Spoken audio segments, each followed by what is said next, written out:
మనుషులెంత చెడిపోయారు.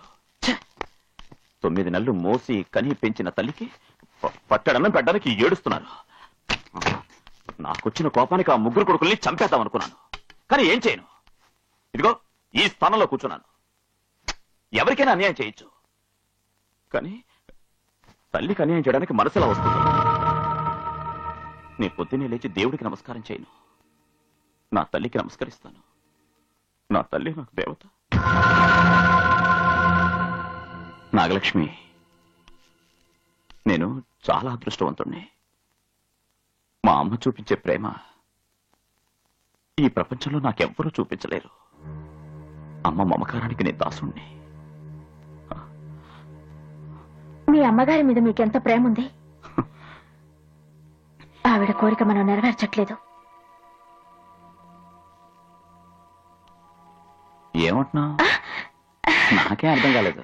అదే, మీ అమ్మగారు ఆడుకోవడానికి మరేమీ లేదు.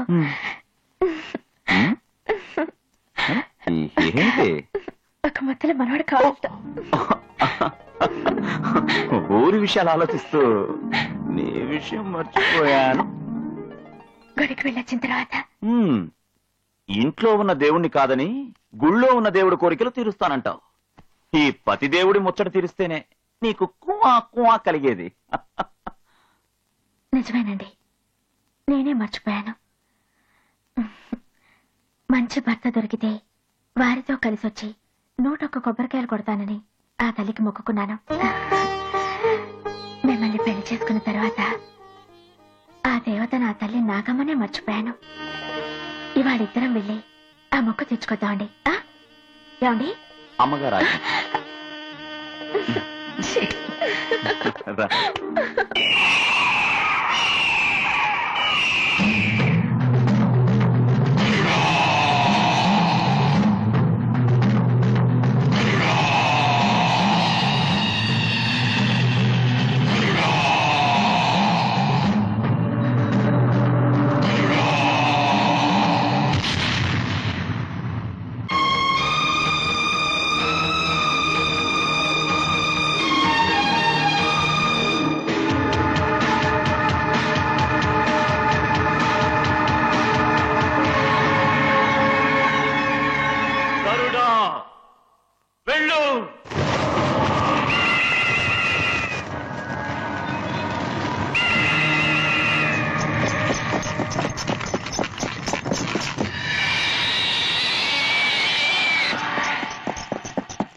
నిన్ను నేను వదలను.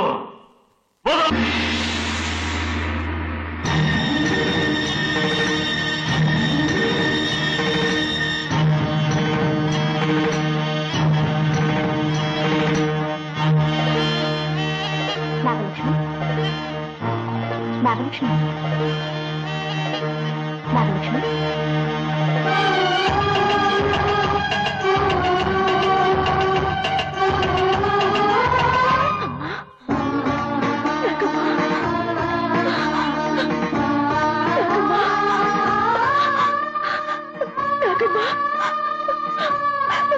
ఎందుకమ్మా నాకింత శిక్ష విధించావు? నేను నీ అనుగ్రహంతో పుట్టిన దాన్ని. నీవేమో మంచి భర్తను చూపించి నీవే దాడి పట్టించి మా ఇద్దరికి పెళ్లి చేసి ఆశీర్వదించావు. నా భర్త నన్ను కలిస్తే నేను చనిపోతానట. ఎందుకమ్మా ఈ పరిస్థితిని కలిగించావు? ఆయన విషపురుషుడా? నన్ను చంపి ఆయన హంతకుడు కాకూడదు. నీవే నన్ను చంపేయమ్మా, నన్ను చంపేయమ్మా, నన్ను చంపేయమ్మా, నన్ను చంపేయమ్మా. నాగలక్ష్మి, ఎటువంటి తల్లి నా బిడ్డలకు కీడు తలపెట్టదు. అటువంటిది నేను నీకు కీడు తలపెడతానా? నిజమేమిటో నీకే తెలుసు. ఆస్తి కోసం, అంతస్తు కోసం బంగారం లాంటి అతని జీవితాన్ని పాడు చేసి విషపురుషుడిగా మార్చింది అతని సవతి తల్లి. అతని రక్తంలో కలిసిన విషం సామాన్యమైనది కాదు. ఇంకో కొద్ది రోజుల్లో శివశంకర్ మానవ రూపాన్ని విడిచి విషనాగులా మారతాడు.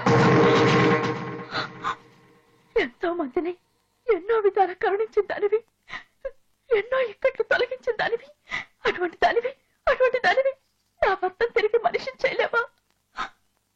అది నా వల్ల కాదమ్మా, నీ వల్లే అవుతుంది. నా వల్ల అవుతుందా?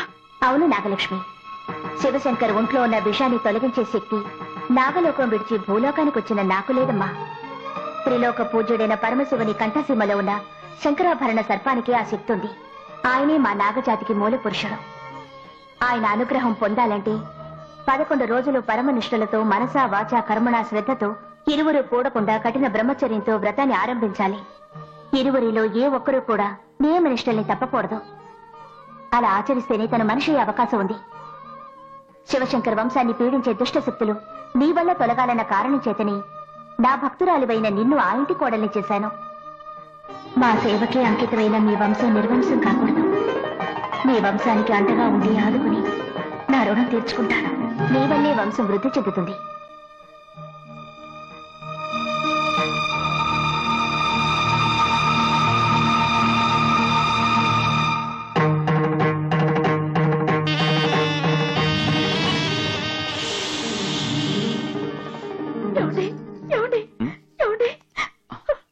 నాగలక్ష్మి, అది ఆ గద్ద మన తల్లి నాగమ్మ మరిద్దరిని కాపాడింది. ఈ కష్టాలన్నిటికీ కారణం నేనేనండి. ఏమంటున్నావు నాగలక్ష్మి? మనిద్దరం ప్రేమించుకున్న వాళ్ళం పెద్దలు మన జాతకాలు చూడకుండా పెళ్లి చేశారు. జాతకాల్లో ఏదో దోషం ఉండుంటుంది, అందుకే ఈ కష్టాలు. ఆ దోషం నివృత్తి కావాలంటే నేను వ్రతం చేయాలండి. దానికి మీ సంపూర్ణ సహకారం అందిస్తానని నాకు మాట ఇవ్వండి. నీకోసం నా ప్రాణాలు ఇవ్వమన్నా ఇస్తాను.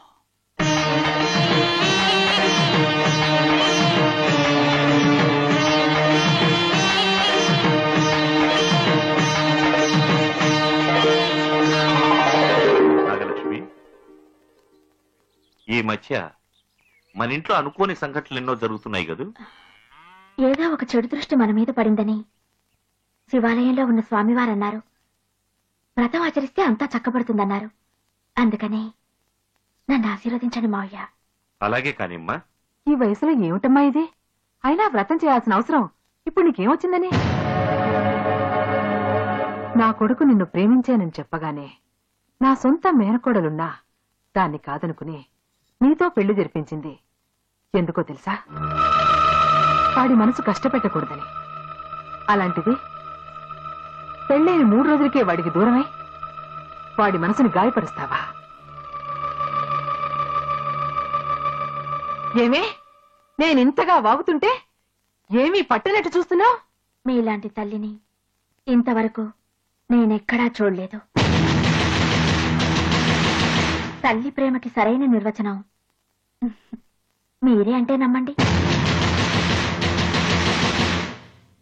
ఏ తల్లైనా సరే తన కొడుకు క్షేమంగా ఉండాలని ఆశపడుతుంది. పెళ్లి చేసుకుని 4 బిడ్డల్ని కని తనని నాయనమ్మని చేస్తాడని ఆశపడుతుంది. కానీ నీ వ్యవహారం చూస్తుంటే నా ఆశలన్నీ అడియాసలు చేస్తావనిపిస్తోంది. ఆయన మీకు కొడుకైతే నాకు భర్త. 25 ఏళ్లు మీరు వారిని పెంచితే 75 ఏళ్లు వారితో కలిసి బతికేదాన్ని. ఇవాళ నీకేమైందని ఇలా మాట్లాడుతున్నావు? మీకేమీ తెలీదా అత్తయ్యా? తప్పెవరిది కాదు, నాది. హ, మంచి భర్త దొరికితే వారితో వచ్చి మొక్కు చెల్లిస్తానన్నాను. మొక్కు చెల్లించకుండా అత్తారింటికి వచ్చాను చూడండి. అందుకే ఏవేవో జరుగుతున్నాయి. ఎవరి మనసులో ఏముందో ఏమో, ఎవరి చెడు దృష్టి వారి మీద పడిందో ఏమో. నా తల్లి నాగమ్మ ఉన్నంత వరకు నాకు ఏ కష్టాలు రావు. నా భర్తను ఎవరు నా నుంచి దూరం చేయలేరు. తీర్చాల్సిన ముక్కుని నా ప్రాణాలు అర్పించైనా సరే వ్రతం చేసి తీరుస్తాను. అత్తయ్య, భర్తతో 12 పిల్లలతో 10 కాలాల పాటు చల్లగా ఉండాలని నన్ను ఆశీర్వదించండి.